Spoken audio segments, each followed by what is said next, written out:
Okay. Well, good afternoon, everyone, and thank you all so much for joining.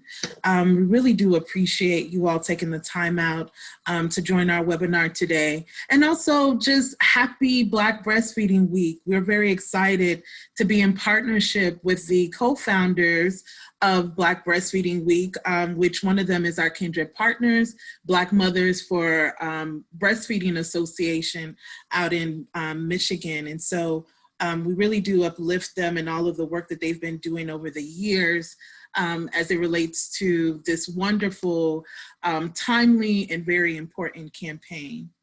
So our webinar today is called Centering Black Mamas to Revive, Restore, and Reclaim Their Breastfeeding Power. My name is Angela Doinsala-Aina, and I am the Executive Director of the Black Mamas Matter Alliance. Today's webinar is sponsored by LV, and LV's mission is to improve women's lives through smarter technology. You can visit their website at www.lv.com to learn more about their groundbreaking breast pump and Kegel trainer. So for some logistics, so some housekeeping before we get started. All participants will be muted throughout the duration of the webinar. And please feel free to type in your questions in the Q&A box or in the chat box, and we will be sure to try to get to your question at the end of all of the presentations after all speakers have presented. This webinar will be recorded and uploaded to the Black Mamas Matter Alliance's website for viewing at a later date. And again, please feel free to continue to introduce yourselves in the chat box throughout the webinar presentation. And now I'll turn it over to our National Membership Manager, Rose Aka-James, who will be facilitating today's webinar. Thank you so much, Angela, and thank you everyone for joining. Can you move on to the next slide, please? Next slide. So a little bit about Black Mamas Matter Alliance, for those of you who are not familiar with our work. BMMA is a national network of Black women-led organizations and multidisciplinary professionals that work across the full spectrum of maternal and reproductive health. And we operate at the national, state, and local levels and collaborate to advance policy, promote holistic maternity care, cultivate research, and uplift culture to advance Black maternal health. And our work is deeply rooted in birth and reproductive justice and the human rights framework. And our mission is to create a world where Black mamas have the rights, respect, and resources to thrive before, during, and after pregnancy. Next slide, please. Of particular note, something that we really like to stress is what we mean when we say Black mamas. So we use the frame Black mamas to include a range of folks, from women and birthing people across the diaspora, across the African diaspora, to those who care for and mother our families and our communities, whether they have given birth or not. Next slide. So here's a slide with the logos of all of our members, organizations, all around the country. You can find additional information about our members by going to our website, blackmamasmatter.org, and clicking on the members link, and you'll be able to see a local organization that might be somewhere in your state. Next slide. So why are we here? A little bit about Black Breastfeeding Week and why we feel at BMMA it's really important to uplift Black breastfeeding as a major component of Black maternal health. So Black Breastfeeding Week is really an opportunity to highlight the racial disparities in breastfeeding, uplift the resiliency of Black mamas, and then really also center the incredible work of Black women-led CBOs who are creating innovative, holistic, and culturally appropriate support services for Black mamas in their breastfeeding journey. Next slide. And so we're gonna skip over and start with Dr. Ifeyinwa while we wait for our next presenter to join.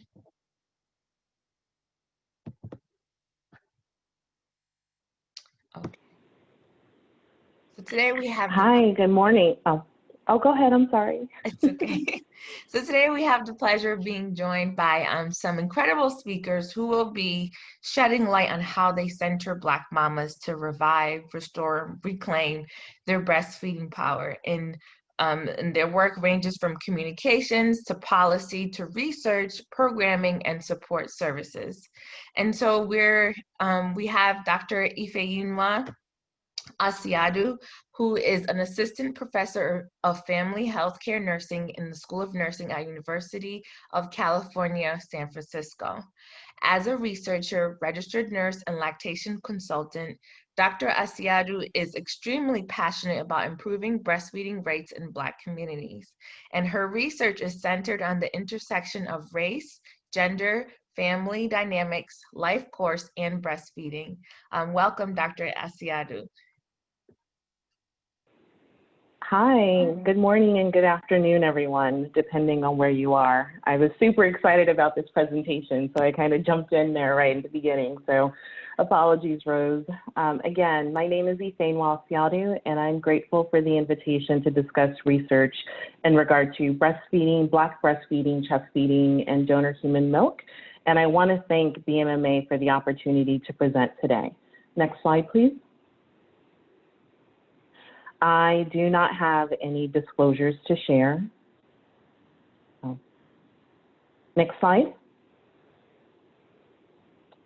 The objectives for today's presentation will include, I'll do a little bit in regard to the significance, go over the state of the science, identify some gaps in the literature, discuss opportunities for engagement, share resources, and at the end of all of the presentations, we'll engage in Q&A with you all. Next slide.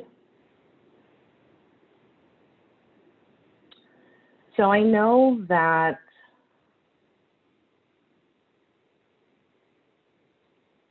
next slide. There we go. So if you don't take away anything from my presentation, although I hope you do take away a great deal, these are some 3 points that I hope that you will come away from. That breastfeeding, chest feeding, and human milk research are important. However, this research needs to be conducted with a racial equity and reproductive justice lens, and that we need to invest in opportunities to diversify the research workforce and study participants. And lastly, research opportunities and resources are available that are being led by, with, and in collaboration with Black, Indigenous people of color. Next slide. Before I get started, I wanted to acknowledge the Bay Area's Indigenous peoples and communities. I am presenting to you today from the land of the Ohlone tribe here in the Bay Area. Next slide, please. And while 2020 has been an interesting year, I have to say it has been a really wonderful National Breastfeeding Month, starting with World Breastfeeding Week and now ending with Black Breastfeeding Week. And I hope you all have taken time to safely engage in different events offered online and within your communities. Next slide, please. Through my research and clinical practice, I've learned infant feeding means something different to everyone. And it's important to identify and acknowledge what infant feeding means to you, in addition to the patients, families, and communities you'll be working with and serving. Please take a moment to write down or type in the chat box, what does infant feeding mean to you? And while you're doing so, I want you to remember that there are no right or wrong answers. And for many people, they're a combination of things, right? Or for many individuals and families.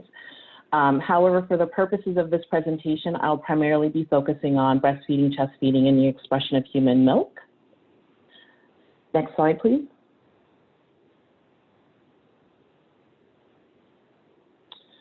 Prior to jumping into the presentation, I was asked to provide specific definitions that I'll go through rather quickly. And so just to help center and orient us all, in regard to breastfeeding, that's the act of feeding a baby with milk from the breast. Chest feeding is the act of feeding a baby with milk from the chest. Taking into consideration, someone could or could not have had chest surgery. Body feeding, which is a new term for me and one that I learned last week thanks to one of our panelists today, Takisha Miller, is infant feeding with the human body in any form or duration specific to lactation. Combination feeding is utilizing both human milk and formula supplementation to feed a baby. When we're talking about formula feeding, it's specifically the act of feeding a baby or an infant with formula or another type of breast milk substitute. In regard to donor human milk, that really is specific to pasteurized donor human milk, is human milk which has been donated to a milk bank that is screened, pooled, and tested so that it can be dispensed to hospitals or families in the community. And last, in regard to milk sharing, is the practice in which a donor gives expressed human milk directly to a recipient family for the purpose of infant feeding or breastfeeds of that recipient's infant or infants. And so I want to also take a moment to acknowledge and identify the terms that are asterisked, chest feeding and body feeding. And those are terms that have grown out of the queer, non-binary, and transgender lactation communities. And so I think it's really important to acknowledge that, as everyone who gives birth and/or lactates does not identify as a mother or a woman. And so it's really important to identify within the communities that you're serving or working with what terminology that folks are most comfortable with, I should say, and use that in regard to providing the most respectful type of care. Next slide.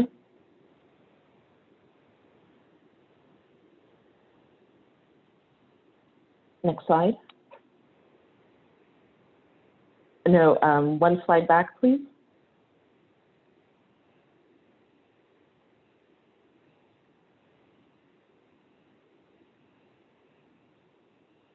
After the definitions.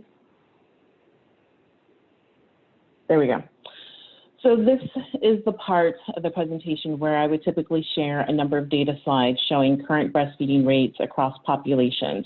However, I'm not going to do that today. Instead, I will say, due to systemic racism and inequitable access to resources and support, Black women and birthing people have experienced significant challenges in regard to meeting their breastfeeding and chest feeding goals. Unfortunately, these disparities and inequities have persisted for over 40 years. And so I think it's important to note that disparities do not occur in a vacuum, and we have to identify and acknowledge the systemic barriers and challenges preventing individuals and families from meeting their infant feeding goals. And I think also important to note that unfortunately, in-hospital providers are less likely to share breastfeeding resources and support with Black women, and maternity care practices supportive of breastfeeding are limited in communities with higher Black populations. So we cannot continue to discuss inequities and disparities without the proper context. Next slide, please.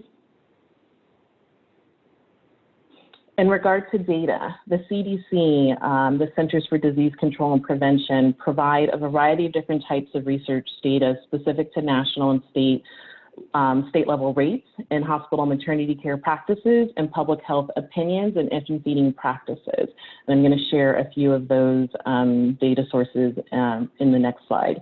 Next slide.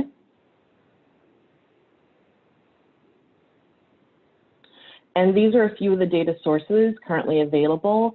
The CDC just released an updated breastfeeding report card earlier this month, so definitely check that out to look at how your state is doing in regard to breastfeeding, in addition to new PRAMs and NPINK data that were released earlier this year. Next slide, please. And I will ask that you not take photos and share via social media the next 3 slides, as they all pertain to specific literature searches and unpublished data. In addition to those databases, there are also community and investigator-initiated research studies, and those can be found through PubMed or other comprehensive web-based services or sources. And to prepare for this particular presentation, I asked one of my graduate student researchers, Alexis Bradley, to conduct a quick search on different terms related to Black breastfeeding, chest feeding, and donor human milk. And from the chart, you can see her results. Mind you that thousands of articles came up in regard to these terms. However, when she went through and identified specific articles related to the search terms, this is what we found. And of note, 0 articles were noted specific to Black and African American chest feeding experiences. And while there may be studies specific to the topic of chest feeding, many had maybe 1 or 2 participants that self-identified as Black or African American for the most part. And so we noted that those studies were not very diverse. And also very few studies were noted specific to Black donor human milk and also, I believe, milk sharing. Next slide, please. So for those studies, we identified 4 key themes: disparities, reviews, interventions, and studies that focused on the lived experiences related to Black women, Black birthing people's breastfeeding and infant feeding journeys, with a majority of those studies focused specifically on disparities and interventions, and disparities in regard to different descriptive studies, both in hospital and within the community, and interventions based on education, support, QI projects, and clinical trials. Next slide. In regard to gaps in the literature, so as I mentioned, many of the identified studies focused on disparities, and we really need to shift that focus and narrative. We know disparities exist. However, what are we doing to reduce and eliminate disparities and inequities? In addition, we need more research which highlights positive experiences. We know Black women do breastfeed, and we also need to see diversity in study populations. A lot of the literature, as it currently states, focuses primarily on what is deemed lower socioeconomic communities and populations. And while that is an important population, we also know that there are experiences across the income spectrum that need to be highlighted. We also know that geographical locations, and we know that resources differ based on where someone lives. And we also know that we need to really seek out experiences across the African diaspora. And also we need more research as it pertains to our LGBTQI communities. In addition to the different themes that are listed here, and more specifically COVID-19 and infant feeding as well. And I will also note that there was a lack of diversity among researchers and research teams. And in my opinion, it is unethical to conduct any type of research with all white teams, especially studies focused on disparities, inequities, racism, et cetera. We need to diversify the research workforce. And we need more Black researchers asking questions, developing and testing interventions, analyzing data, coming up with conclusions and recommendations that center the communities that they're in and that they're from, and we need more community-led research as well. Next slide. So I'm going to quickly shift gears. Next slide. I was also asked to share a little bit in regard to updates as it pertains to COVID-19. And I will also add that you please do not take a photo or share this slide on social media, as it also has unpublished data. As of today, we know that there are more than 40 primary research reports as it pertains to coronavirus in human milk. Of those 40 studies, 30 collected human milk samples, and in those samples did not find any coronavirus. 10 of those samples did find some type of RNA positive. However, many of those studies provided very little to no information regarding the milk sample collection analysis, and many studied milk collection outside of any active infection. Also, none examined the presence of virus in the milk on the surface of the breast. Few investigated both potential risk and benefits of human milk or breastfeeding and chest feeding. And so I think we can say right now that there's no clear evidence that coronavirus is transferred via human milk. And we also noticed that there was a lack of diversity among those study populations and participants. And so I want to also thank Dr. Shelley McGuire and her lab at the University of Idaho for sharing this unpublished data. Next slide, please. So to this end, my colleagues, Dr. Anjali Palmquist and E.A. Quinn and I recently published a commentary in the American Journal of Human Biology examining the current landscape of human milk and research in COVID-19. And one of the key takeaways, and I hope you all will take a moment to read that article, it's available free access, so please feel free to download and check that out. One of the key takeaways we want you all to take away from that article and that piece is that human milk research is important. However, it cannot be conducted removed from the act of breastfeeding and chest feeding, and it cannot be conducted without a reproductive justice and racial equity framework. Next slide. So to round out this section, current recommendations are supportive of breastfeeding, chest feeding, and expression of human milk. And if someone is considered COVID-19 positive or PUI, precautions such as mask wearing, hand washing, and social and physical distancing should be practiced in addition to supporting their infant feeding goals. Next slide. One last shift, and then we'll end this section of today's presentation. I wanted to take a moment to acknowledge all of the amazing BMMA kindred partners and collaborators who are supporting birthing people and families across the perinatal life course, with a special shout out to those doing significant work in regard to breastfeeding, chest feeding, and lactation. And apologies in advance if I missed any organization or collaborator. I am really, truly sorry. But these are some amazing organizations within the Alliance that are lifting up breastfeeding and chest feeding and donor human milk every day. Next slide, please.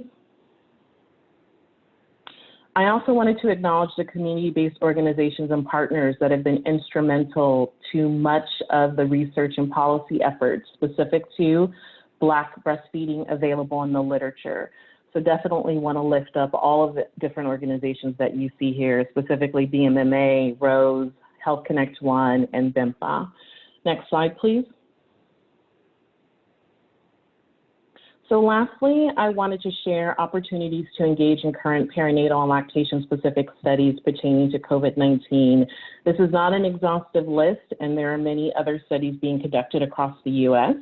If you know anyone that is pregnant or has recently given birth, have them check out the different COVID-19 pregnancy or birth-related registries. And I'm here at the University of California in San Francisco, so many of these studies are based here. And the last study, the Mommy's Milk COVID-19 and Breastfeeding Study, is actually based at UC San Diego. And I also wanted to take a quick moment to shout out my research lab and highlight the amazing team I have, and the incredible work that we're doing in regard to Black breastfeeding. So definitely take a moment to check out our website for additional information, and feel free to email me directly. I believe, next slide. So here's an image of our website and our lab. Right now, our tentative name is Communities Motivating Interdisciplinary Lactation Knowledge, MILK for short, Research Lab. And I want to give a quick shout out to my team and thank them. Alexis Bradley, Brandy Gates Burgess, Helen Arega, Carol Gay, and two new team members that we have joining us in the next few weeks, Brianne Taylor and Gabrielle Negrete. And a special shout out to my first graduate student researcher, who is now a practicing certified nurse midwife, Deanna Rumbo. Together we are doing really great work, and I'm grateful for their support. So I will close with the last slide. Key points and takeaways. Breastfeeding, chest feeding, and human milk research are important. However, this research needs to be conducted with a racial equity and reproductive justice lens. We need to invest in opportunities to diversify the research workforce and study participants. And there are research opportunities and resources available that are being led by, with, and in collaboration with Black, Indigenous people of color. So thank you so much. And I look forward to answering any questions you may have.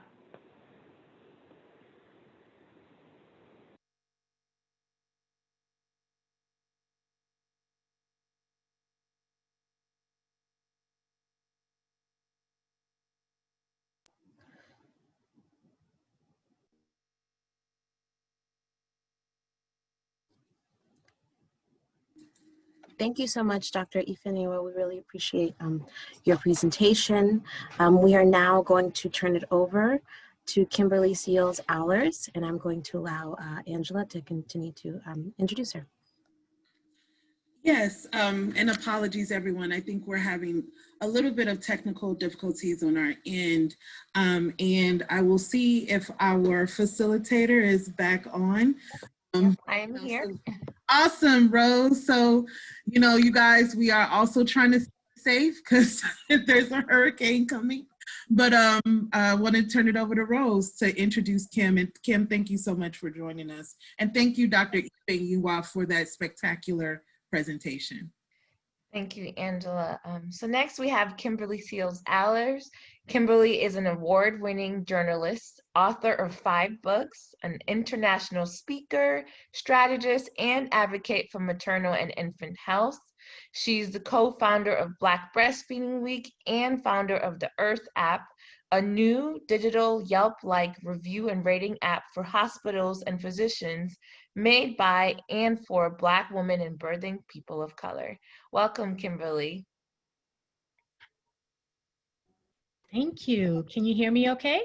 Yes, we can hear you. Excellent. Thank you so much. So I'm excited to talk to you a little bit about the context and why Black Breastfeeding Week is so important. If you don't know, our theme this year is Revive, Restore, Reclaim, which was critically important to us because of all that we're going through. We're seeing the statistics that Dr. Ifeyinwa shared around COVID. We know what's going on with the pandemic. We know that our communities have been disproportionately hit. And we also know that the supports that have been working, that have been put in place in the community, have also been damaged. And so we thought it was important to revive, restore, and reclaim our breastfeeding traditions, our spirits, and the ways that we always show intention toward our infants. Next slide, please. And so I'll skip over this because I think it was shared. We know that there are disparities in breastfeeding rates. These have existed for as long as they have collected data on breastfeeding rates. Next slide, please. But I want to talk about the important connection between breastfeeding and Black infant mortality, because we know that statistically, Black women disproportionately give birth to babies who are born too small, too sick, or too soon. And this is despite, you know, regardless of income, regardless of education, we know that these birth outcomes exist across the spectrum, regardless of our prenatal care and income, et cetera, et cetera. And so because Black women disproportionately give birth to babies who are born too small, too sick, or too soon, that is why breast milk is so important. Right? And this is why we talk about breastfeeding early on. Obviously, nobody intends to give a preterm baby or intends not to carry to full term, but this happens to us disproportionately. And for those babies, the breast milk is more than just a choice. It is really a life-saving fluid. And so many of the reasons why we have higher rates of Black infant mortality, breast milk has been proven to reduce the risk of these conditions. And this is why we really want to change the narrative of Black breastfeeding in our country, mostly because of what it means to mothers, the benefits to mothers in terms of decreased risk of breast and ovarian cancers. Many of those Black women have higher mortality rates from, and also what we know it does for babies. And so I wanted to just start with this overview because we really don't want to think about the first food or this earliest opportunity to really have a health preventative intervention without putting it in the context of the things that disproportionately impact our infants and mothers. Next slide, please. And so one of the things that Black Breastfeeding Week is always about is really being encouraging, empowering. We do not give in to the narrative of Black women don't breastfeed. We know that they do. We know that they are. And so we lean into that really as a rejection of the narrative around Black mothers in this country, and a way to really lift up Black motherhood and Black infants and all that we do to care for our children. Next slide, please. And so this is so important because I often say the experience of being interpreted is different from the experience of being understood. And many times you look at the breastfeeding space, there has been an attempt at an interpretation, an attempt at data, an attempt at, putting numbers to the disparities.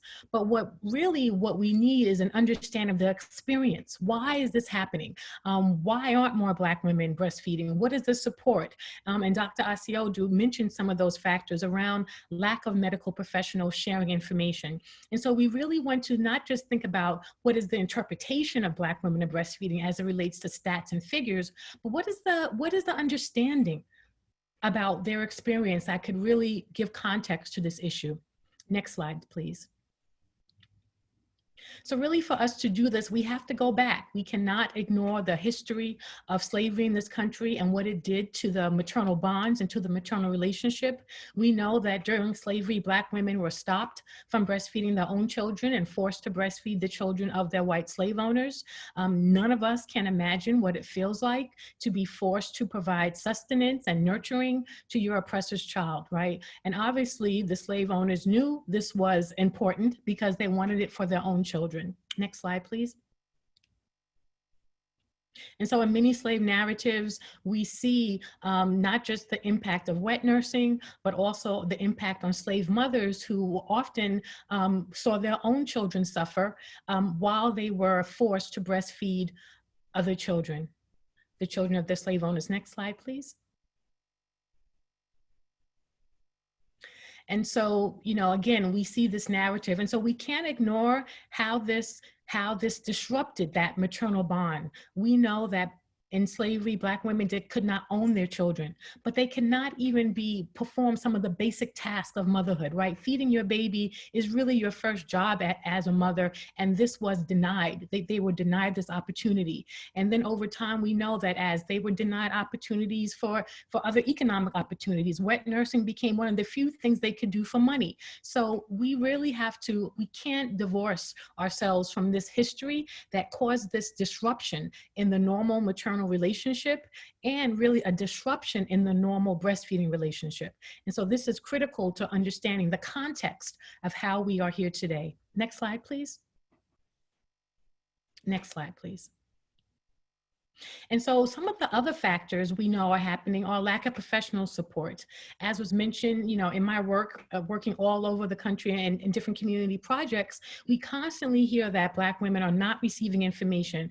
Black women and birthing people are not getting properly educated. Their partners aren't receiving information about this because there is an assumption, a narrative that Black women don't breastfeed, right? And so within that space, people feed into that. Within that space of being time-strapped professionals, healthcare folks, they don't even bother. And so this we know is critically important. And we know this rests in history of breastfeeding because breastfeeding has been often linked to quote unquote good motherhood, right? And who has been viewed as a good mother in this country? White women, not Black women. And I often say that we have been viewed as perfectly capable and desirable for taking care of other people's children, but somehow viewed as incapable of taking care of our own. And so this is a dangerous lie and a narrative that's been told about Black women as mothers, but it feeds into the ways that professionals interact. And so if you are time-strapped and you are looking at a Black woman who you don't think is going to breastfeed versus someone else who you've read through an interpretation, through studies, will breastfeed, then your inclination may be to go to that person who you think you have an easier win with. And this is consistent as we look at medical professionals and often sometimes even with lactation professionals, unfortunately. Next slide, please. We know that we have a lack of policy support that disproportionately burdens Black women and other women of color. We live in the only industrialized nation that does not have a federal paid leave policy. We know that this impacts the ability to have time to actually develop that breastfeeding relationship. Too many women in this country are going back to work 10 to 14 days immediately after birth because they don't have paid leave. And unfortunately, a disproportionate amount of women of color are in those types of jobs that may not have a corporate paid leave policy or may not even have pumping rooms or other supports. And so this lack of policy support that obviously impacts all mothers is disproportionately hitting Black and brown women and birthing people in their own feeding goals. Next slide, please. And then we know that infant formula is necessary. We know that it needs to be there for the babies who need it. And you know, the product is important, but we also know that there's been aggressive infant formula marketing in Black and brown communities over time. They have used Black babies for testing. They have used Black families for marketing and targeted Black and brown communities. And this is very similar to the way that they aggressively peddle, you know, cheap foods in our neighborhood. There is a reason why, you know, we have food deserts because our communities have been lacking healthy resources. And so in my work for first food deserts, communities that are literally lacking the supports that are needed for mothers to feed their babies optimally and for infants to have access to their most nutritious food. But in those areas, we found aggressive marketing of infant formula, particularly to the detriment of those mothers who actually wanted to breastfeed. Next slide, please. And then we have had a lack of mainstream role models. I'm so happy that this is changing, but I often make it clear to note that historically, white women who are celebrities and have high profiles have usually embraced breastfeeding, whether we're talking about Gwen Stefani or back to Angelina Jolie or Kristen Bell. Like, white women have had a parade of folks to actually normalize and even make breastfeeding a cachet thing to do. And we just haven't had that same kind of sustained amount of public role models. This is so changing, and I'm grateful to the moms on Instagram. I'm grateful to Beyonce for talking about breastfeeding. And so we know that we have to change this narrative, and wherever you may think, these celebrities and mainstream role models do play a part in shaping what people look like me do and what people who look like me say is acceptable in terms of how we feed our children with our bodies. Next slide, please. And so we can't really deny how all of these things are interconnected.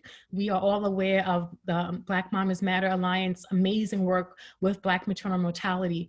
But we're also aware that these are all connected entities and connected impacts, right? And so cannot be lost on us that the same Black women who are breastfeeding the most back in the day, right, before slavery and during slavery, are now the women who are breastfeeding the least. They are dying the most, and their infants are dying the most, right? And so we really have to understand the impact of racism and bias on the complete Black mother-child dyad, that those who were breastfeeding are now not breastfeeding their babies and at the same levels. Their babies are now dying at higher levels, and they themselves are dying at higher levels. And so we really have to acknowledge how these are all connected, and are impacting our communities in a severe way. Next slide, please. And so thinking about the impact of racism and bias, I wanted to share briefly about Irth, which, as was mentioned, is a new app that we are launching in the fall to really address the issues of racism and bias in care. We know that this is at the root of many of the challenges we're facing across the maternal and infant care spectrum, including how we are treated, how we are given information, and unfortunately, our high rates of maternal deaths. And so what we know is that people are not being treated the same way, even at the same place. And right now, I, as a Black woman who's divorced and in a certain income or insurance type, have no way of knowing how someone actually like me experience a certain doctor or physician. So when Irth launches, you'll be able to go into the app, say who you are, your race, ethnicity, your sexual orientation, your gender identification, your income, your insurance type, and other filters, and it would generate a review from someone actually like you. And what we really need to do is start to create a public platform for holding physicians and hospitals accountable for the care that we receive. Now, we have been asking for a long time for things to improve in hospital settings and among providers. We have all learned about the quote unquote anti-bias trainings that they have sat through, often just ticking the box right afterwards.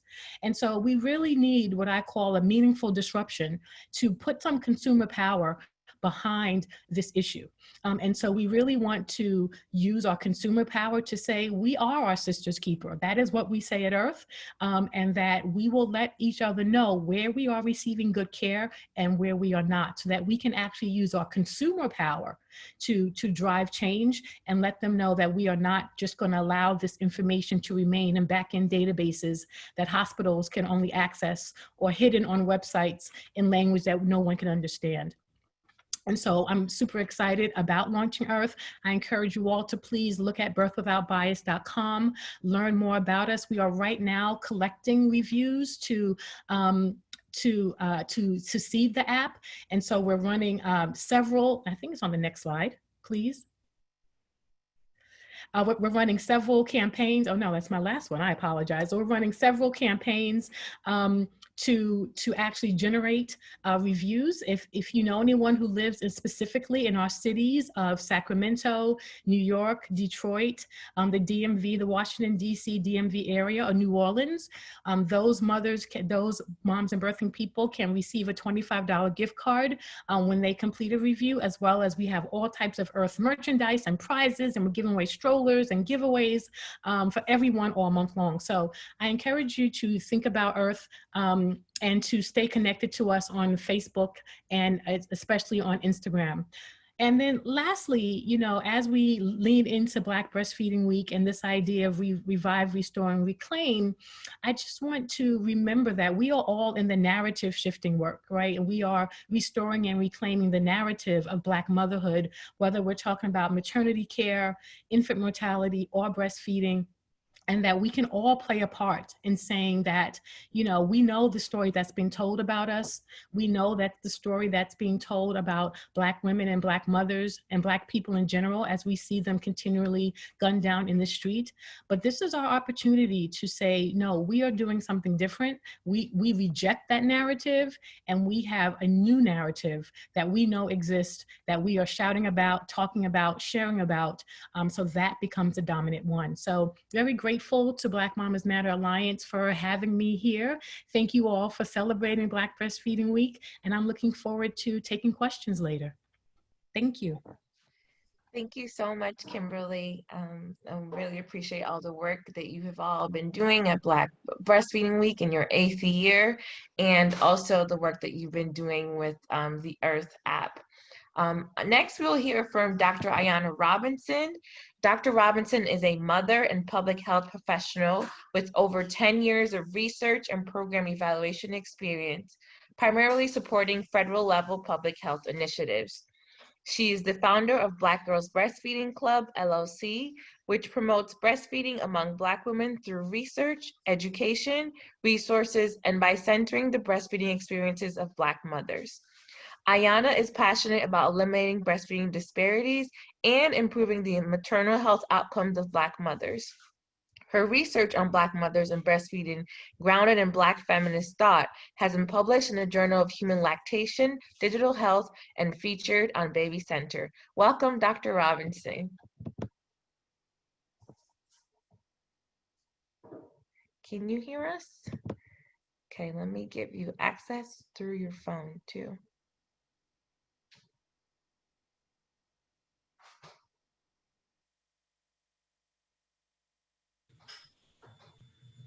Hello, can you hear me? Yes, we can hear you now. Okay, perfect.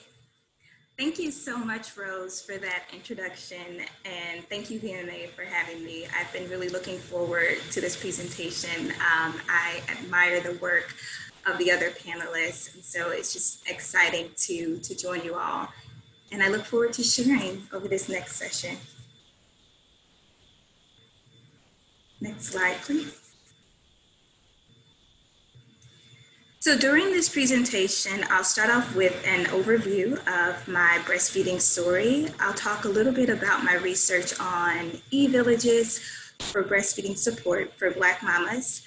I'll share some information about Black Girls Breastfeeding Club. And then I'll also provide some information about the Birthwork app, which is a new product of Black Girls Breastfeeding Club. Next, oh, thank you. So I wanted to start off with sharing a little bit of information about my own breastfeeding story, just to provide some insight on how I came into this work and my passion for breastfeeding. And qualitative research is sometimes called our subjectivity statement. So the idea is that no one comes into research completely objective, right? We all had our lived experience, which shape our worldview. So this is a little bit about how I came into this world of breastfeeding. And so this is me, actually. This is me and my daughter, Naima, who's 12 years old now. But this is my first time holding her. And I was just 22 years old and filled with joy and also a bit of uncertainty about becoming a mom. And so shortly after this picture is when I nursed her. I instinctually, in all of that I was feeling, held her to my breast, and she opened up and latched right away. And it was a really blissful moment. In fact, my breastfeeding experience, I was really fortunate. I didn't have challenges, and I was able to breastfeed for as long as I desire, which I understand is not always the case for mothers, especially Black women. I like to say that motherhood changed the trajectory of my life, of course, in all of these different ways. But really, as a young mom who was just getting started in my field of public health at the same time that I was becoming a mom and learning about motherhood and what that meant for me, it really shaped the trajectory of my career as well. And so as a student in public health, I was learning about health disparities, particularly those experienced by Black mothers, and becoming more passionate about breastfeeding. And so as a master's student, I conducted my master's thesis on breastfeeding, specifically exploring the diets of breastfeeding mothers who were recipients of WIC. And for my doctoral thesis, or dissertation, I conducted a mixed method study exploring the experience and outcomes of Black mothers who participate in mom-to-mom breastfeeding support groups on Facebook. Next slide, please. And during this time at Morehouse School of Medicine, which is from about 2009 to 2008 to 2010, I also developed a breastfeeding education program. And the purpose of that program was to increase the breastfeeding initiation and also the duration among young African-American mothers. Specifically, we work with moms who were attending a community college, working on their GEDs at a local community college in Atlanta.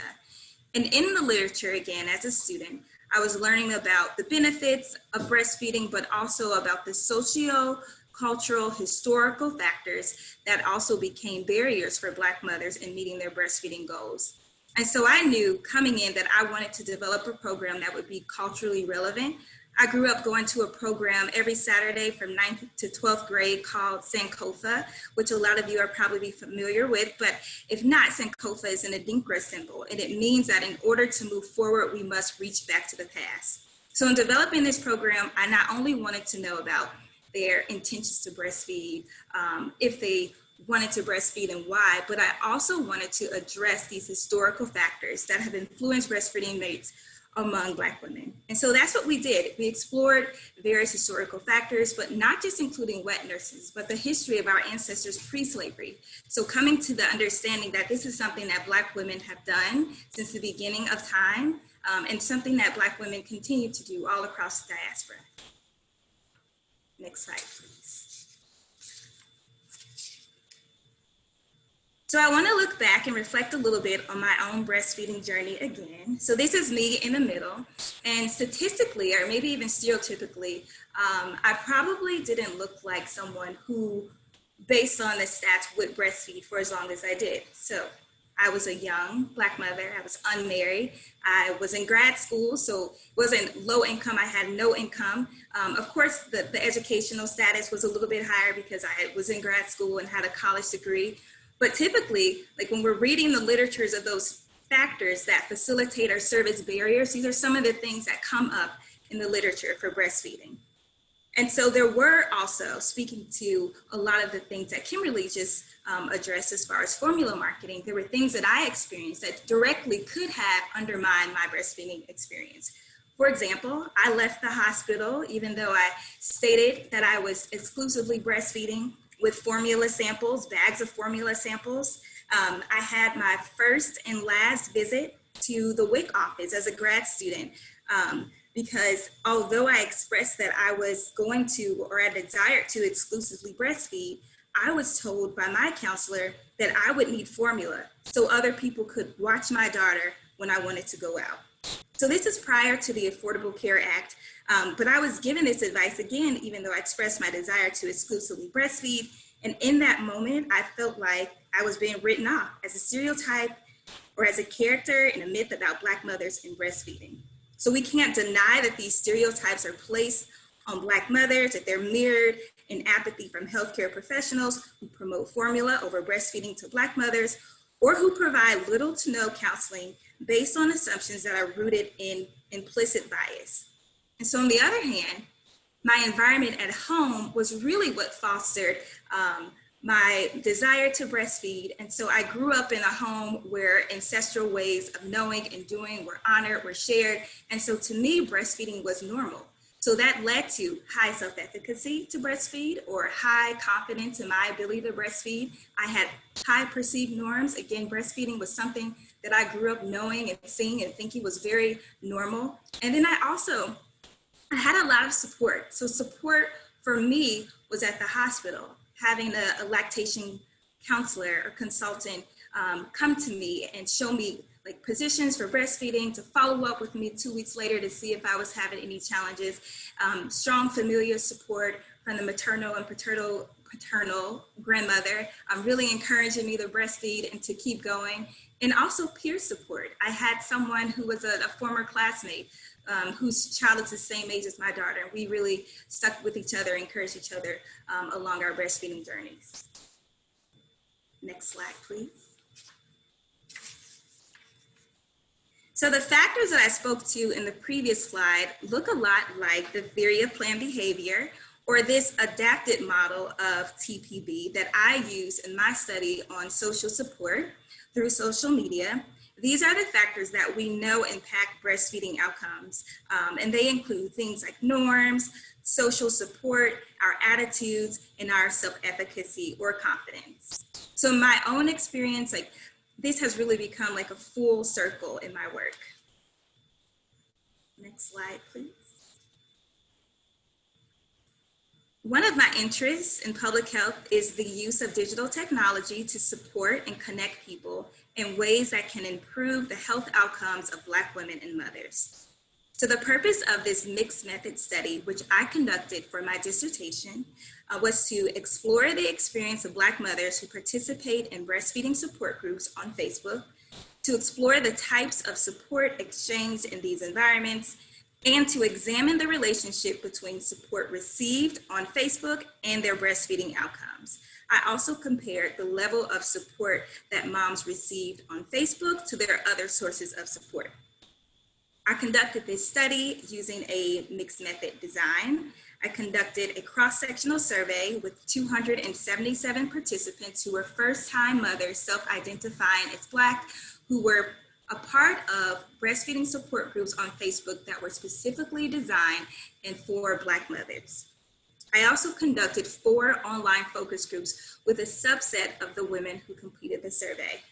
My work is grounded in Black feminist thought, and it was used as a framework and a lens over various aspects of the study and design, including the data collection procedures, my data analysis. So I looked at things like counter narratives, self-definition, activism, and also in the way in which I reported the themes and disseminated the work. Next slide, please. So for the purposes of the presentation today, I'll only share some top level findings from this work, but it has been published in the Journal of Human Lactation and also in Digital Health. And I'm happy to share these articles if anyone is interested in seeing them and does not have access. But in this study, I found that the women who were in the Facebook groups reported the highest amount of breastfeeding support received from their actual group in Facebook in comparison to other sources of support. Facebook support was also significantly correlated with how long they intended to breastfeed. I was fascinated that in this population of mothers that took this survey, their average intended duration of breastfeeding was 19 months, which we know is well beyond what we usually see as far as statistics, as far as how long mothers breastfeed in the US. So this was a cross-sectional study. So again, there are methodological shortcomings with using a cross-sectional study. So for me, it was really important in that I was using Black feminist thought on one hand, but then also to really explain some of these quantitative findings to actually speak to the mothers and learn more about their experience in this environment. And so in the focus groups, there were 4 themes and 2 sub-themes, and quickly they included creating a community for Black mothers. That was one thing.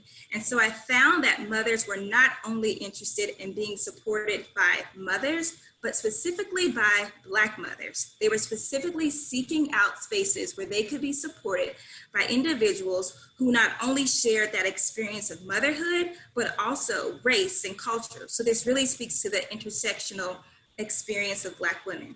It's important to note that we are not a monolith, but there is a collective voice that we can derive from our conversations that is based on a shared history of oppression in this country. Another thing was the empowerment of self and empowerment of others. So I explored how mothers in turn became activists or lactivists within their communities and how these different levels of activism manifested in their stories. Among participants in this study, positive imagery of African-American breastfeeding mothers and also having ongoing support from, again, individuals with that shared experience was seen as a way to improve their confidence with public breastfeeding and also in prolonging their goals for breastfeeding duration. Next slide, please. So that's a little bit about my story and my research. And so now I'll switch gears and I'll talk about Black Girls Breastfeeding Club. And so I founded this organization to establish and promote, this organization to promote and encourage breastfeeding among Black women. Black Girls Breastfeeding Club is rooted in principles of Black feminist theory. The organization aims to center the voices and breastfeeding experiences of Black mothers. We directly challenge breastfeeding myths and also stereotypes attributed to Black mothers by sharing images of breastfeeding mothers and also sharing their stories. It recognizes the intersectional experiences of Black women in the US and also these interlocking systems of oppression. So in recognizing that breastfeeding is not only a public health promotion behavior, I also see it as an act of resistance. In my research, the imagery and stories shared can be influential tools for shifting a mother's self-efficacy and attitudes about breastfeeding, and ultimately, again, like I saw in my research, may influence how long she decides to breastfeed. So it's really important that we continue to show images and also to share the stories of breastfeeding mothers. So in addition to the centering of our experiences, I also showcase research, provide education, and create research and tools. And Black Girls Breastfeeding Club is a kindred partner for the Black Mamas Matter Alliance. Next slide, please. So this slide is just showing some examples of the work that is done through Black Girls Breastfeeding Club. I participated in community events, not only for mothers, but also for the community at large. I've had discussions with students in college and also high school. So the picture that's at the top right corner is from Black Breastfeeding Week of 2019, when I hosted a viewing of the Chocolate Milk documentary. I create resources, and so this is an image of our website, and that's where numerous resources are housed, including a directory of breastfeeding support groups for Black mothers. There's information about preparing for breastfeeding, and then I also participate in academic conferences and webinars as well. Next slide, please. This is a flyer showing that upcoming event that we have on Friday. And so we've partnered with lactation specialists and also a doula to provide a breastfeeding boot camp for expectant and new Black moms. So this is specifically designed to help them get ready for breastfeeding. There's going to be breastfeeding Q&A and education. We'll have games and gift bags and giveaways for some really incredible sponsors, and also a special guest. And I'm trying to keep the secret, but I'm like dying to tell everyone. But I think that the participants will really enjoy hearing her breastfeeding story. She is like one of my favorite advocates right now, or for a while actually, in self-love, and also an author and a mom herself. Next slide, please. So we share a lot of content as well through our social media platform, particularly Instagram. And one of the earliest activities was this t-shirt campaign. And so initially, and it's really expanded from there, but it featured moms who shared that they were, or who they were, using descriptive words, and then also sharing the age that they became mothers and how long they decided to breastfeed. Again, it was conceptualized with social norm theories in mind, with the idea that people could see and read about a diverse group of Black mothers, especially mothers who became mothers at younger ages, and other women who they identified with. Next slide, please. So what is next for Black Girls Breastfeeding Club? And I know that I am preaching to the choir here. So we know that maternal deaths and also breastfeeding disparities among Black mothers are public health crises. These disparities in Black maternal health and also breastfeeding are rooted in racism. So structural racism in healthcare and social delivery has led to poor quality prenatal care among Black women. We see apathy from physicians when providing breastfeeding support, when listening to Black mothers during their prenatal periods, and also the disinvestment of services and resources related to prenatal and postpartum care in our communities. Black doulas, lactation professionals, and other birth workers, on the other hand, are key support persons who can help combat the racial and structural barriers that cause these disparities. Next slide, please. And then one more click. Thank you. So we are developing, or we actually have developed at this point, Birthwork. And Birthwork is an app that makes it easy for Black mothers and Black birthing people to find and book online courses, classes, and support across the preconception and postpartum periods. The app provides a list of virtual courses that are created by Black birth workers, doulas, midwives, lactation professionals, and other healthcare providers. So the goal is to prepare Black mothers and birthing people for birth, breastfeeding, and beyond through online courses that are also created by Black birth workers and health professionals. Next slide, please. So this is just a little bit of information about how it works. When mothers or birthing people visit the app, they'll be able to filter course listings across multiple categories to meet their needs, such as course content, the course topic, and even the provider type. They can purchase courses directly within the app.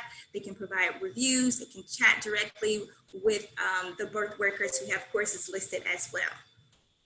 I also offer evaluation consulting services for the classes that are listed, so we can delve deeper into the impact and explore the experience and outcomes of people who take the courses listed. Next slide, please.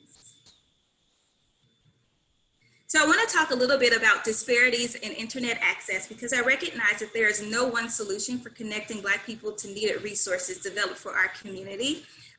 The COVID pandemic, amongst other things, has drawn our attention once again to racial disparities that exist in our community, including disparities in internet access.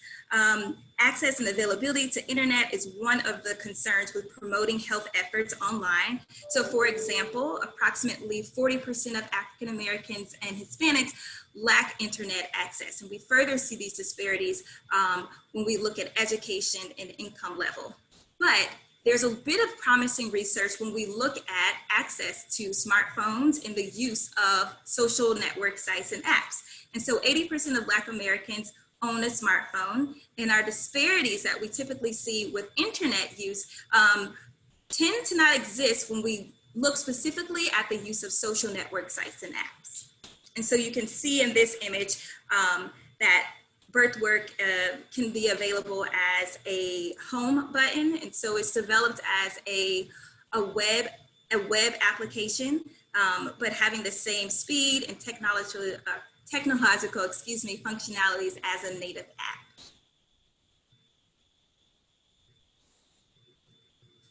So what's next in the development and launch of this app? It's open now to birth workers.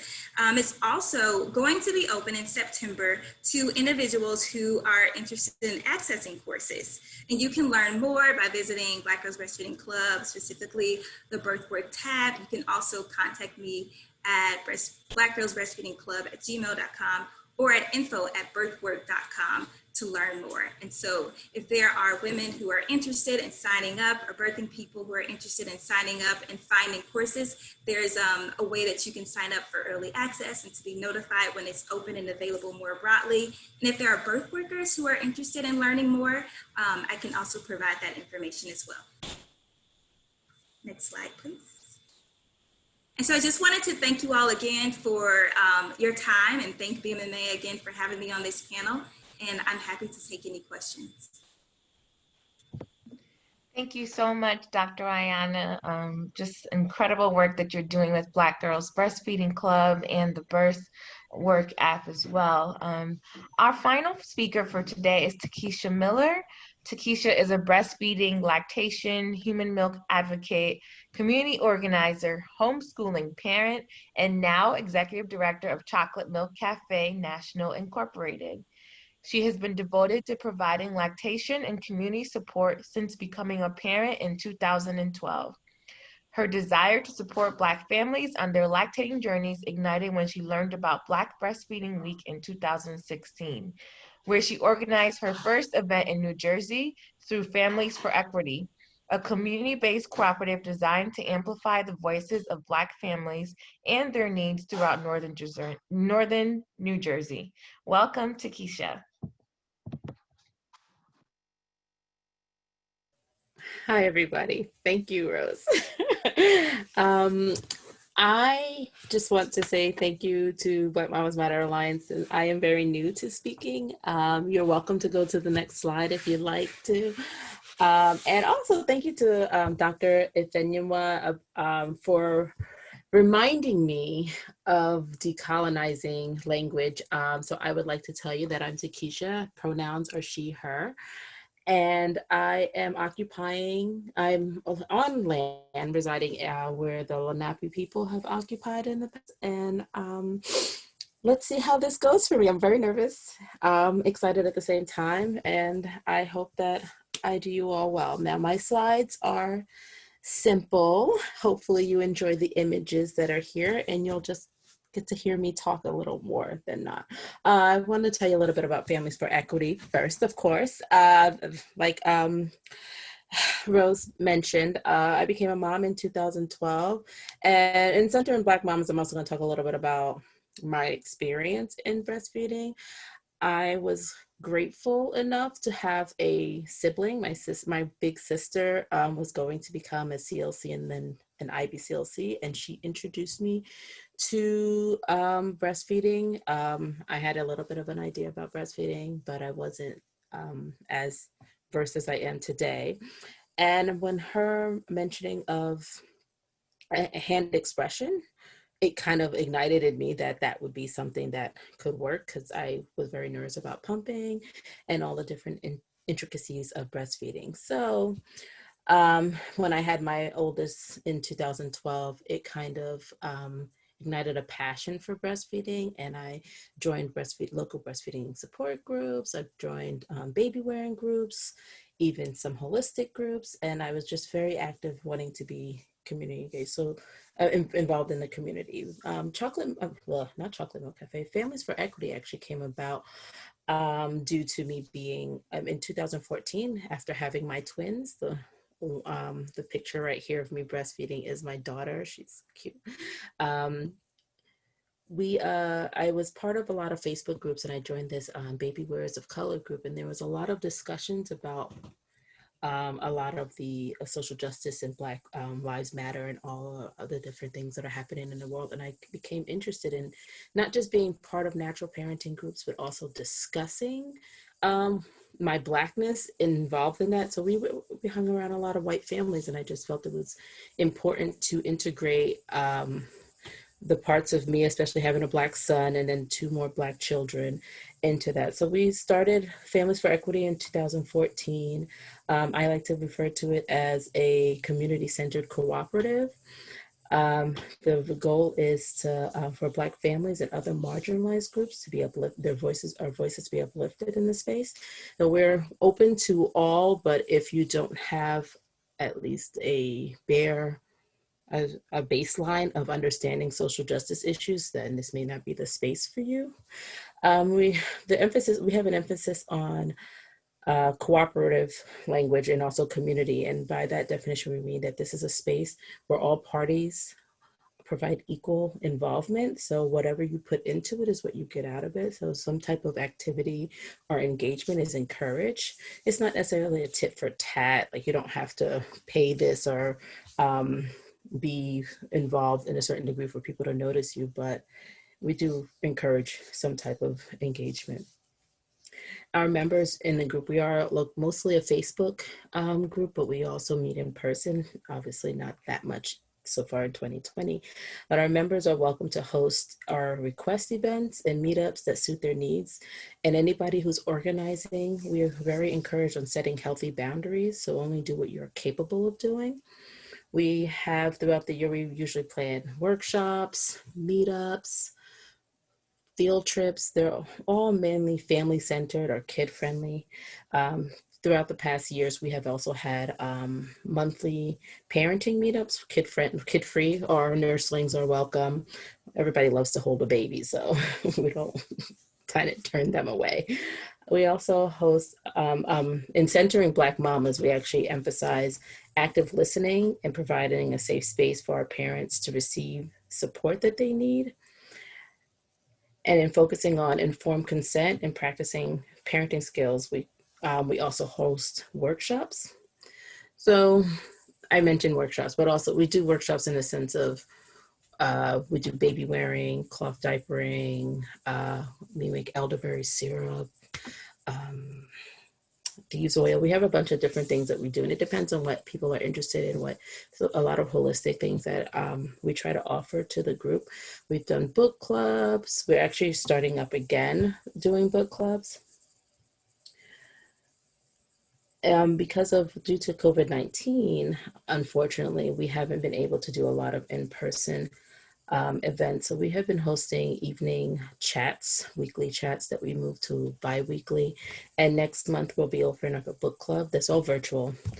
We're focusing on Black authors in the homeschooling community, Black authors. We also, for Families for Equity, have hosted a lot of Black Breastfeeding Week events.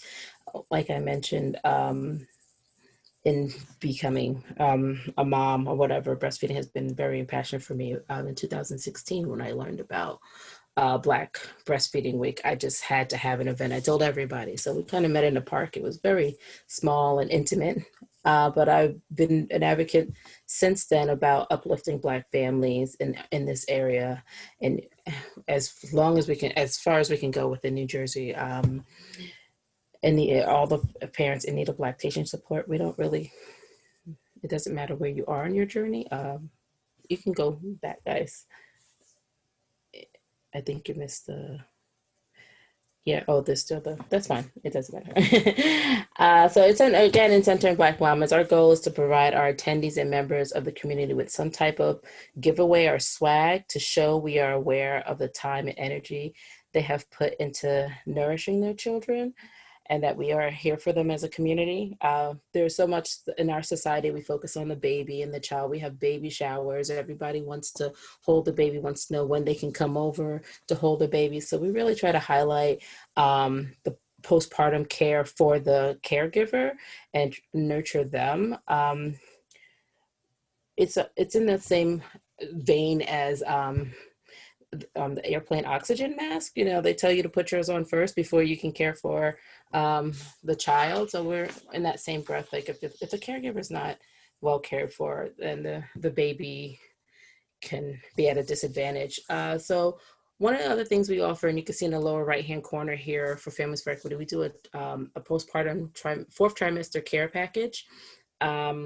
If we name it that over postpartum, because some people get confused when you talk about postpartum. They think it's mostly for depression, but postpartum is just a term that's used for after birth. So the fourth trimester works a little better. And if you don't know what fourth trimester means, it's the first 3 months after you have the baby. That's a very important time that it's recommended you stay home, or you stay with the baby and you care for the baby. So there's some healing that needs to take place. It's the best time frame for developing that breastfeeding relationship with your infant. So these kits contain some holistic healing tools, like a healing salve, nourishing tea, relaxation mist, a therapeutic pillow, and a kit to make energy bites. Everybody loves those things. And then once in a while, we try to organize, maybe it's like a meal train or some other type of childcare. And again, COVID has made childcare offerings a little challenging, and we do look for donations. I've thrown in onesies and keychains and anything else that's available. Carriers, I think we gave out a few earlier this year. Like I mentioned also about baby wearing and cloth diapering, we have a lending and learning library. And again, the workshops, natural remedies. And we just think it's really important in reclaiming our culture to understand how our ancestors utilized these things to care for us and for us to grow. The slide that's missing is me talking about Chocolate Milk Cafe. It's completely fine. It's just some fun images I would like to, but I really do want to highlight and let you all know about Chocolate Milk Cafe. So I think I mentioned it. I know it's in my notes somewhere, but like I said, I'm nervous, so I may be talking a little quickly. For Families for Equity, we're really big into collaboration, and we're always looking to partner or team up with various organizations. In 2017, myself and 6 other lactation advocates, doulas, and lactation professionals in New York got together, and we wanted to bring a Chocolate Milk Cafe support group chapter to New York and New Jersey. I would be running the Newark in New Jersey, and then the other ones were in Brooklyn, Yonkers, and Harlem. So within this collaboration, we brought Mama Hakima Payne of Uzazi Village in Kansas City over here to New York, New Jersey. Oh, there it is. There's a lovely picture of all of us there. That was a wonderful experience. If you have not gotten a chance to meet Mama Hakima Payne, I suggest you do. So if you haven't heard about it, Mama Hakima Payne started Chocolate Milk Cafe in 2014. It was an answer to the disparities and challenges that the Black community faced in Kansas City related to breastfeeding and lactation support.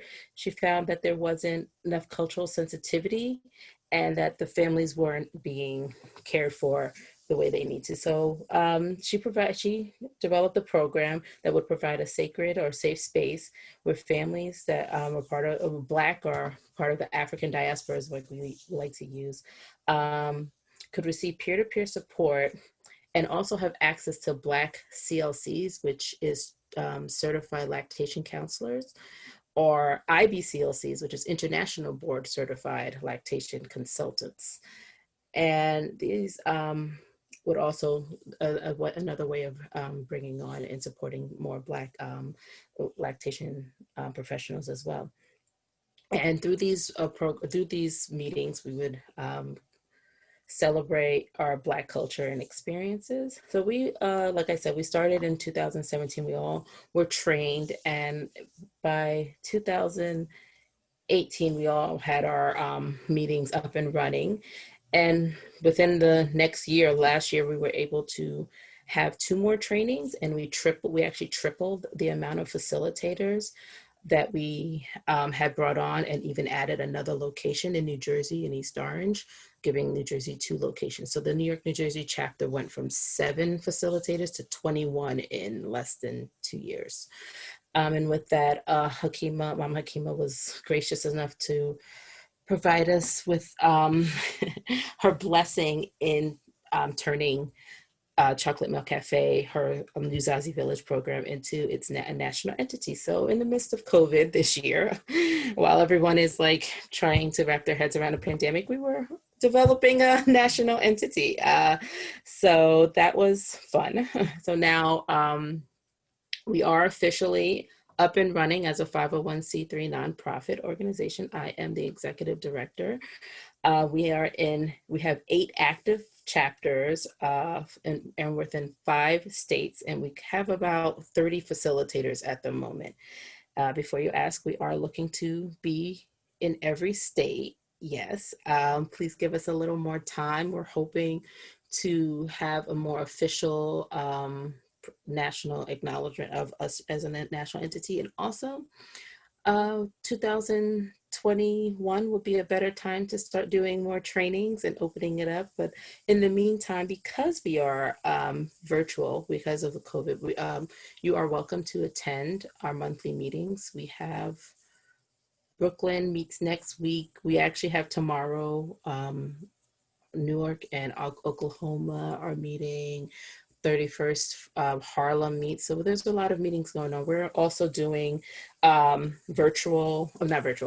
social media takeover for the chapters this week.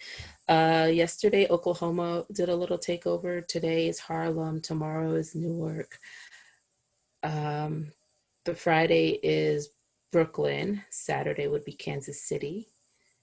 Sunday is back to New York, and Harlem and New York are doing, and then East Orange will close us out with some videos. And within each location, if you're interested, we're also giving away some boot camp starter packs. So just like what Families for Equity Chocolate Milk Cafe is into, giving away care packages. These were carefully curated because we have our own Black Breastfeeding Week committee within the organization. And we carefully curated like a kindness cup. Unfortunately, if you're on this call, you probably missed the demonstration for learning how to hand express using the kindness cup. There were some, what's it called? Not a boppy pillow, little beam breastfeeding pillow, and just some other fun stuff in there. If you want to go to our website, chocolatemilkcafe.com, you can head over there to learn more about what's going on. And if there's one in your area, if you're in Oklahoma, Kansas City, Missouri, Rhode Island, New York, and New Jersey, there are some bags that you can sign up for based on how each location is doing that. So you can go to the next slide. So as I mentioned, within collaboration, this is one of the big things that we have been doing here in New Jersey. In 2018, we collaborated with another Black Mamas Matter Alliance partner, Perinatal Health Equity Foundation, and then a doula organization, Baby Please. We partnered up and we have been doing Black Breastfeeding Week. A lot of these photos that you see are from 2018, where our theme was Wakanda, nursing through Wakanda. So it was fun to have the makeup on, and we did the Lift Every Baby, and we also did a fashion show for carriers. And the 2 images on the bottom was the events that Families for Equity hosted in 2017. Like I said, very small and intimate. But yes, unfortunately this year, because of being part of Chocolate Milk Cafe, I wasn't able to participate as much in the digital summit. But again, Black Breastfeeding Week New Jersey has been hosting events every day this week as well. they too had an event going on around this time. This is a very popular time. And then tomorrow they have more events and beyond. If you are interested in seeing me again, I will be helping to moderate a discussion on Saturday on weaning. And they're using an app called Hoover for their for the digital summit events. I think that is about it. I'm glad to be at this part of the discussion. I hope that I can answer any questions you may have. And again, thank you all for having me. And this was kind of an amazing experience. Awesome. Thank you so much, Takisha. For me, this has come full circle, just even reaching out to you during our first ever Black Maternal Health Week a few years ago. And I just appreciate all of the work that you've been doing in New Jersey, and just so grateful for how much you all have accomplished in New Jersey. And again, congratulations to you and Mama Hakima on all of the great work that's happening with the Chocolate Milk Cafe. So thank you so much. I know that presenting wasn't easy, but we want to, that's a part of our platform here at Black Mamas Matter Alliance. It's very important to us to center Black women's leadership in all of its forms. And so I just want to thank each and every one of our speakers today. So thank you, Kimberly Seals Allers, Dr. Ifeyinwa Asiodu, Dr. Ayanna Robinson, and of course, our last speaker, Takisha Miller. And so for our audience, we really do hope that you all have learned something new today, and something that can be useful for you and in the work that you do. And again, for those that may have joined a little bit later in our webinar today, this webinar is being recorded and will be posted on the Black Mamas Matter Alliance website later this week. And so for us, uplifting Black mamas in their journey and advocating for support and services for breastfeeding, chest feeding, or body feeding is an essential, very essential component of Black maternal health. And now I'm going to turn it over to Rose. Thank you, Angela. Thank you all to our presenters. We really appreciate all your presentations. And thank you all for joining. We invite you to engage with us throughout the rest of Black Breastfeeding Week on our social media platforms, and follow the official hashtags Black Breastfeeding Week 20 and hashtag Revive, Restore, Reclaim. Next slide, please.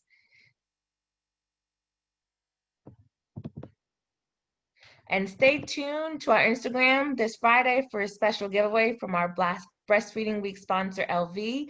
We'll be doing a giveaway of their revolutionary breast pump. So please follow along on our Instagram. I'll now turn it over to our state policy manager, Renee, who will be managing our Q&A section. And if you have any questions, please put them in the chat box, and we'll be taking about 3 to 4 questions. Thank you so much, Rose, and thank you to all of our panelists.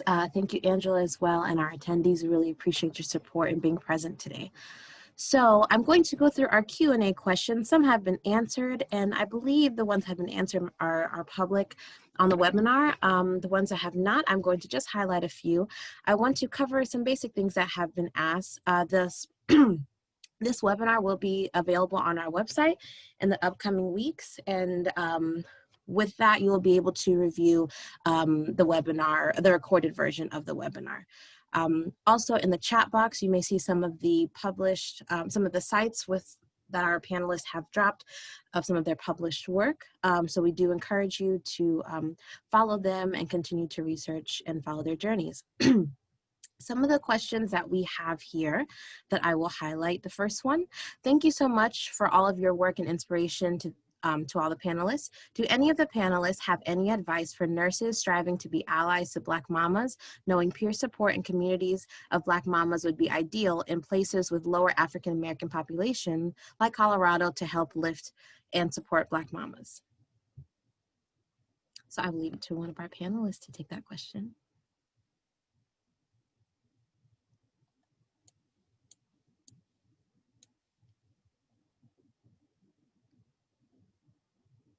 Hi, this is Ifeyinwa. I will jump in.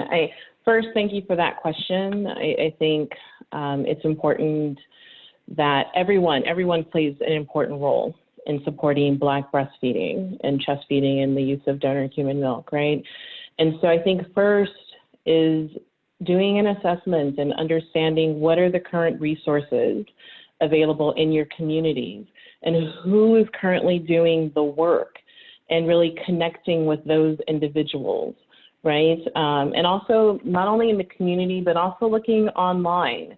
As Ayanna mentioned and others have mentioned, and also from my own research, we know how critically important social media is, especially for those Black women and birthing people who don't necessarily have a strong network within their own communities or family systems. And so there may be a group of Black women and birthing people who are based in Colorado that are currently supporting each other on social media or through other platforms like IG or Pinterest or something of that nature. So first do an assessment, do the work. But I think part of it also is attending different webinars and doing your own internal type work and reading to learn a little bit more in regard to some of the lived experiences and barriers and challenges that Black women and birthing people and families face as it pertains to infant feeding, and here specifically talking about breastfeeding.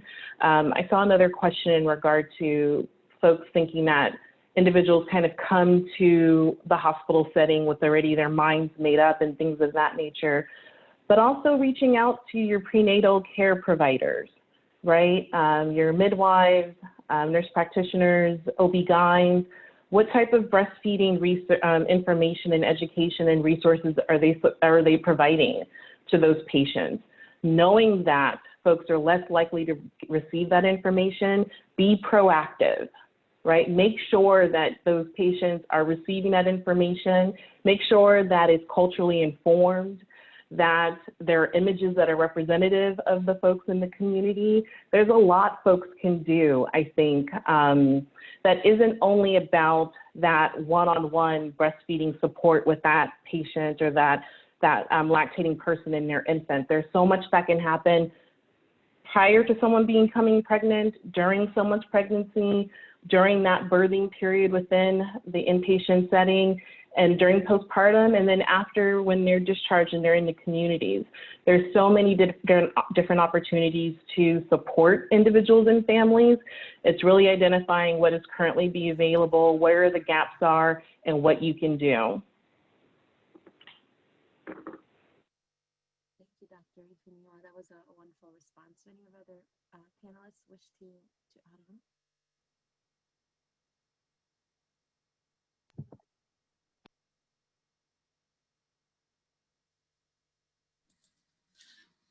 Renee, were you asking another question? I was actually seeking any other feedback from our panelists, but I can move on to our next question as well. And actually, Dr.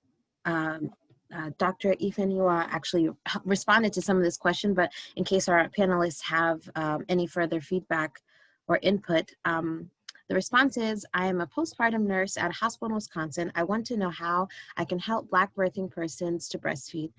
It seems that people often have their minds made up about feeding by the time they get to me, so I want to help them with breastfeeding and not be so pushy.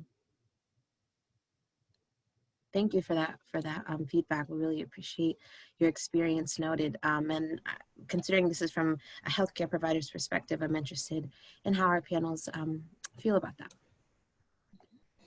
This is Kimberly. I'm happy to start. Please. So one of the things I think it's duly noted in the question is that usually by the time they get to the hospital, it is too late, right? People have their ideas made up.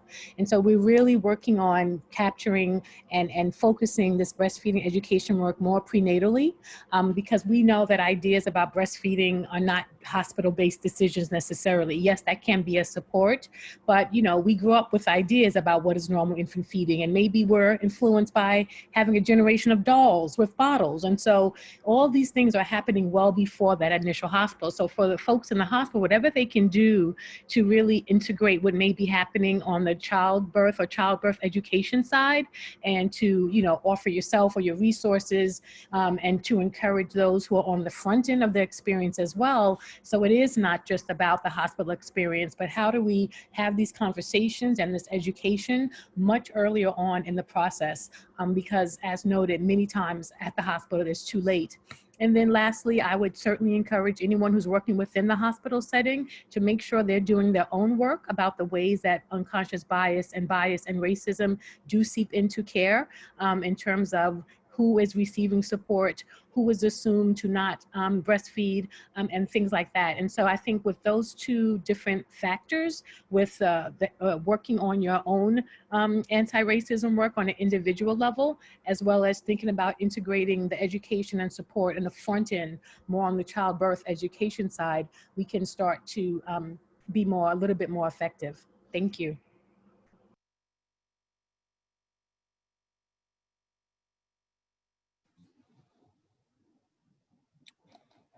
Thank you so much for your response. I really appreciate it. And for our last question here. Okay. It seems as though your advocacy started with personal experience. What was the first steps you took after you came up with the idea to build a safe community and creating resources for other breastfeeding mothers? I can start. This is Takisha. Hi. For me, researching, like asking around, I think when we first started Families for Equity, I went into a Newark moms group and just asked the question, does anybody know if something like this exists? Who would be willing to work with me or be part of this with me?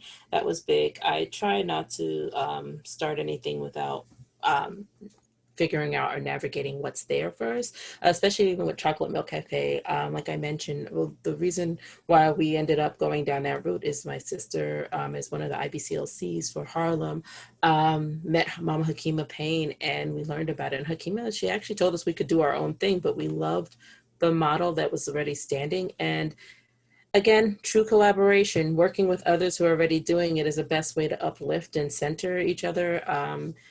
I don't like the idea of starting something without looking at seeing how I can support another project, unless we completely disagreed or we were going in completely different directions. I find it better for us to pool our resources and work together. So asking around, asking others, really listening and checking in with what's happening within the community and what's going on around me.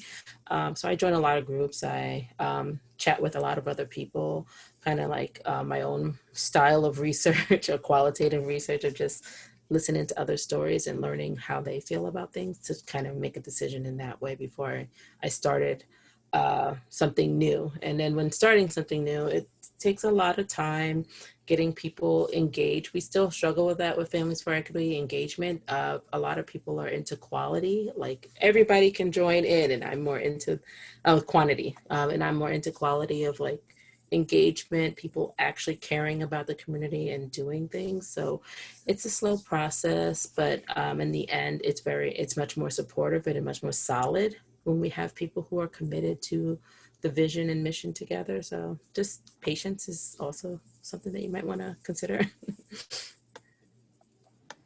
And this is Ayanna. I would really just echo everything that Takisha said.